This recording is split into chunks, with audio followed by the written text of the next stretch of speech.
What's up, guys? Sergeant Grogan here. I'm going to answer all your questions today. Before we get started, I just want to tell you guys, keep up the hard work. Make sure you guys are doing your homework, respecting your parents. We're going to get through this together. One of you guys asked why I want to be a police officer. I want to become a police officer to be a positive role model, and most importantly, to go and catch the bad guys. I was asked, do you have fun being a police officer? I do have fun being a police officer. I've been here for 15 years. Through that time, I've get to meet a lot of people, experience a lot of different things. And working with the guys, it's like being part of a team. We all work together for one goal, that's to protect everybody in the city. Do the police help when there's a fire alarm? Yes, we're first responders, which means we generally get called first before the fire department. When we get dispatched to the call, we arrive on scene. The first thing we do is try to get the people out of the building and assess whether there's smoke or an active fire. It is important to keep dispatch informed of what's going on so they can send the resources necessary. How many people have I arrested?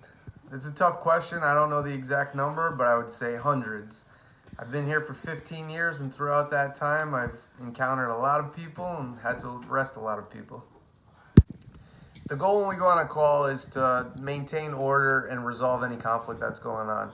Sometimes the only way for us to do that and protect people is to arrest somebody. What do police officers have handcuffs for? Handcuffs is one of the many tools that police officers carry on our duty belts. You can see the variety of things that we carry, and it's an important tool. Because during an arrest, we generally handcuff somebody, restrict their movement by putting their hands behind them. That only ensures that the police officer is safe, but also the person doesn't injure themselves. One of you guys asked if I'm scared when I go to work. I can say I'm not scared when I go to work. I work with a group of fellow officers. We're highly trained. We train throughout the year. Much like schooling, we have continuing education.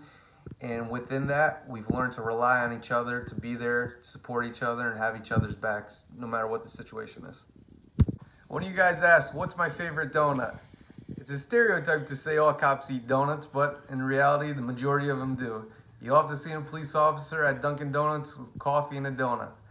I can say though, 0 donuts for me. I'm gonna go my entire career by breaking the stereotype and never eating a donut. As good as those yummy things look, I will never eat one. But when I retire, I'm gonna eat a whole lot of donuts. Jelly. Do dogs help the police? Like any other tool on our belt, the dog is a great tool to have. Officer O'Donoghue has the dog, and currently our police dog's name is Axel. You guys will see a video, if you haven't seen it yet, that we made of the dog doing a variety of things, jumping a fence. A lot of training goes into having a police dog. That dog relies on Officer O'Donoghue for the rules and to listen to him for everything he does.